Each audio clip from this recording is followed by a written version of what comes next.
All right, what is good, ladies and gentlemen? It is the Master Reviewer back again with another review, and today we are doing a review for Over the Hedge. This is a viewer recommendation, once again, from the MVP out there, Epic Ducky 2. Really appreciate all of the recommendations, and if you want a recommendation to be featured, if you want me to, if anyone has any recommendations, please feel free to comment them in the comments, and I will gladly check out the recommendation. But yes, so we are doing Over the Hedge.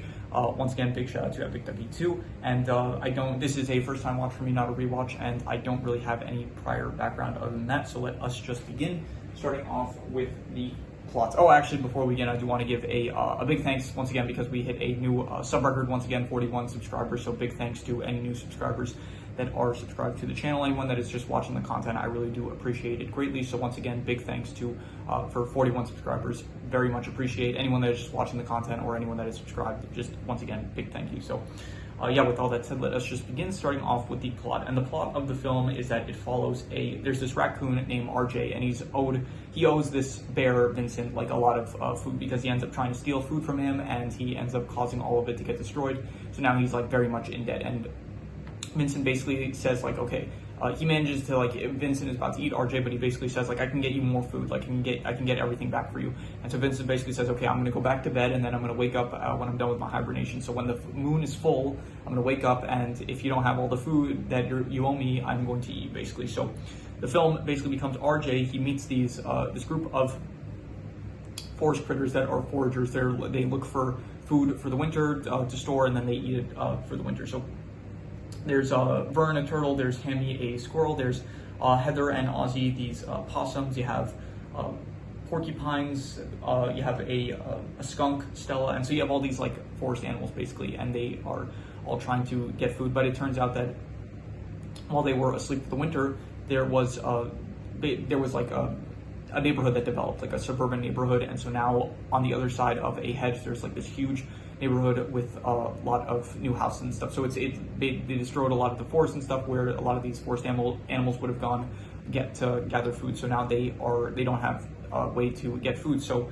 RJ basically, he realizes that he can manipulate them. So he starts manipulating them, basically saying, like, hey, I can help you guys get food, like, I know the human areas and stuff, and so I can help you guys get food. So the movie is basically, he is manipulating them into getting food, and he's kind of putting them in dangerous situations and stuff. And Vern, the leader of the forest critters, he doesn't like this, but then all the rest of the critters, they're like fine with it. And then eventually Vern, he decides, like, okay, it's kind of stupid. He decides, like, that it's not a good idea, and they should return the food, because the humans, they start, like, getting more aggressive towards the animals by, like, they hire this guy called the Verminator. His name is Dwayne, but they hire the Verminator as, like, a means of getting rid of all the forest animals and stuff. And so for some reason, Vern's solution is, like, okay, we should return the food, but realistically, like, what would that do? That's not gonna, like, stop them from trying to kill all of you guys. So Vern, he stupidly returns all of the food, but it ends up like getting destroyed and stuff. So now RJ has, by the way, throughout the entire film, like, RJ is kind of he's like lying to the group of forest animals, and then the forest animals, they kind of turn on Vern.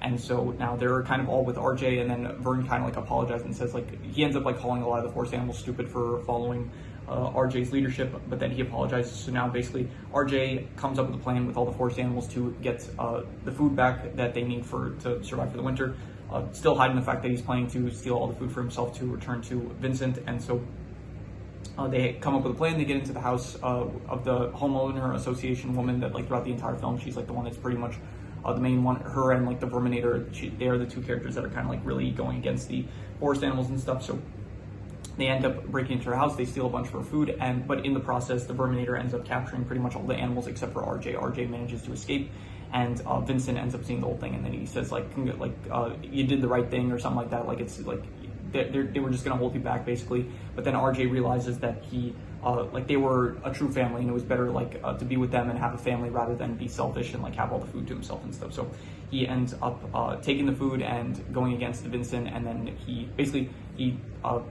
goes to free. He manages to use the food to stop the Verminator and free the rest of the animals. But now you have Vincent, the Verminator, and the homeowner association woman, her name is Gladys. They are all after the forest animals, basically. So it all culminates, and they are they get back to the hedge, and then all the four, like on one side you have Vincent the bear, and then on the other side you have the Verminator and Gladys, and they are all trying to capture the forest animals and that are inside of the hedge. But then they come up with with quick thinking, they come up with a plan, and they manage to cause the bear to attack the Verminator along with Gladys, and because they ended up Gladys and the Verminator, they ended up setting like a bunch of illegal traps for animals and stuff, and so they end up trapping Vincent the bear along with the Verminator and Gladys in those illegal traps, and so yeah, they managed to defeat them, and then the police end up coming and arresting Gladys for the illegal traps that she set up, and the Verminator ends up getting away, and Vincent as well, he gets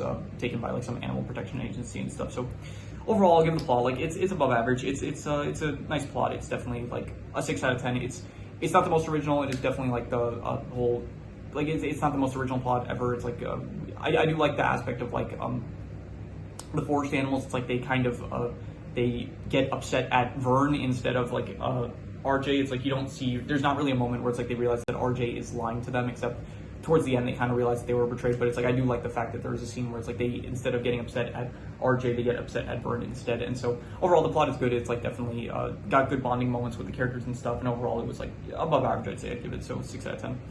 In terms of the characters, I think that Hammy is great. Hammy, voiced by Steve Carell, he is probably my favorite character as this like very hyperactive squirrel, very fun to watch. RJ, voiced by Bruce Willis, was also a good lead character. I thought that he was great. Vern, I didn't really like as much, honestly. He was kind of like meant to be the, I guess, the voice of reason, like not as funny of a character. He's meant to be more serious and stuff, so he was fine, but not really as good as some of the other characters I thought. I thought Gladys and the Verminator also very good. The Verminator, voiced by Thomas Hayden Church, so he is an actor that I know. So yeah, Allison Janney as well. She voiced Gladys. So yeah, good voice actors. A lot of good voice actors in this film. And yeah, so Gladys and the Verminator, they were good antagonists, I'd say. And then you have some of the other forest animals, which they're all good. Like they're no, I wouldn't call any of them bad. There's like Ozzy, Heather, the Porcupine family. There's Stella, voiced by Wanda Sykes. And so I would say there's no real bad characters overall. Vincent as well. I did like Vincent as like this kind of this guy that's like holding this debt above RJ's head, like a lot of the movie, that is like the motivation for a lot of like RJ's actions and stuff. So overall, I'll give the characters like I'll go like a 7 out of 10. I'd say that they're pretty good characters. So in terms of the settings, it all takes place in like a forest and a bit of like the suburban neighborhoods and stuff. And I'd say it's like decent. I'm gonna give it like a 5.5. It's not the most interesting area, but you know, it's fine for the purposes of the film, so I'm just gonna give it a 5.5. In terms of the art style, this is early 2000s. This is one of the first DreamWorks films, and so it is like not early 2000s, actually. It's like 2006. So it's fine. It's really not one of my favorites or anything. So I'll give it like a 5.5. Decent. It's like not great. There's definitely better stuff nowadays, but it is still a decent looking art style, I would say. So the animation is actually, I did like a lot of the animation. I thought the animation was probably better than the art style, so props to the animation, but that is not a category. And so yeah, in terms of the comedy, I would say the comedy is I'd go with like between above average and good, and I think I'm going to be generous and good. I'd say good. I would give it like a 6.5. The comedy, I did think that there were some good clever jokes here and there, some good lines, and so yeah, I'll give the comedy a 6.5, I would say. In terms of the drama, I thought the drama was it was like I'd say like between decent to above average. Like I'm gonna be harsh and just call it decent. It was like fine. A lot of it was basically just because RJ was lying to all the forest animals and stuff, and like him grappling with like whether or not he should be honest with them. And it's like throughout the film, he's like they watch TV at one point. Somehow they manage to get access to a TV, and it's like he's flipping through the channels, and it's all like people talking about you're terrible for betraying, like you're such a dirtbag and stuff. And it's like he's trying to grapple with the fact that of like what he's doing is wrong, and it's like he's growing close to all these animals and stuff, but it's like he knows that he is like manipulating them and like being a terrible person for doing so. So it's like it's decent, but it's not really the most original, but it's still fine. I would say it's like decent to drama. So in terms of the worst thing, I would say the worst thing is I don't know. I to be honest, I don't really like Vern's character. Like, I understand like his role in the film, but overall, I would say that I'd give him like a 5 out of 10. Like, I didn't really like a lot of the scenes with Vern, to be honest. Like, it just wasn't any. I don't know. Just his character as a whole, just wasn't really one of my favorites. And so I would say he's probably my least favorite character in the film. And overall, I don't think it was bad. Like, I think he served his purpose like fine in the film. Like, so a 5 out of 10. But even so, he had like some of the weakest lines in the film. Didn't really have any great jokes, I would say. So overall, Vern, I give him like a 5 out of 10. Like, not good, but not terrible, not bad, but definitely not good, I'd say. So 5 out of 10 for Vern.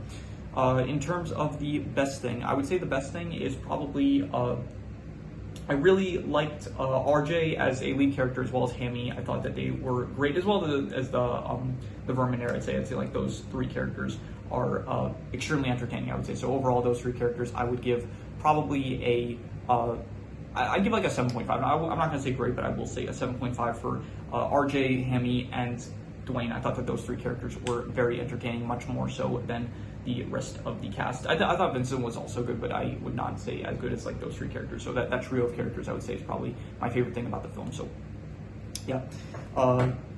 Any extra notes I had? I originally, I think I accidentally erased one of the notes at some point, and I forgot what the note was. So originally I had like 4 extra notes, but I only ended up writing. But at the moment, I only have 3 because there was something I forgot that I wanted to mention, but I don't remember what I wrote down. So I really like Hammy's super speed scene. Like Hammy, anytime it's like running fast, it's like very cool. It's super speedsters in general are like cool characters, and so I did like how they handled it with Hammy, especially like after he drinks the soda and it's like he gets more hyperactive and stuff, and it's like yeah, it shows him like going faster than electricity, going faster than like lasers and stuff. I thought it was a great scene. I did like the fact that they end up, there's a dog that ends up like getting freed, and usually it's like the dog is like angry and the dog ends up trying to attack both Vern and RJ, but instead this case the dog wanted to play with them, which I did like that spin, because usually it's like very generic where it's like just an angry dog that gets unleashed and stuff, so they try to, like it's trying to attack them, but I did like the fact that like this dog was like trying to play with them, so I did appreciate that. I think that there was a Citizen Kane reference, I'm pretty sure, where it's like you do have Ozzy, he ends up faking his death, and then he ends up saying Rosebud when he does, and I think it's meant to be a Citizen Kane reference. I'm like 90% sure that it's a Citizen Kane reference. So, yeah, that is all the extra notes that I have. So I'm going to do the calculations. So King Crimson. All right, so it ends up coming out to about a 6 out of 10, which would be above average, but I think I would give it higher than that. I think I would probably go with like, I would say honestly between like between a 6.5 to a 7. I'd say like between good and pretty good, and I don't think I would give a concrete answer. I think if I let it marinate, maybe it would get a bit higher, but I think for now I'm just going to call it between good and pretty good. I'd say between a 6.5 to a 7, I'd say. So yeah, once again, big shout out to Epic Ducky 2. Thank you for the recommendation, and if anyone wants to leave a recommendation, any shows, movies, video game stories, anime, web series, anything that you want me to review, leave it in the comments and I will maybe possibly check it out. But with that said, that is pretty much all there is to it, so let's leave it at that.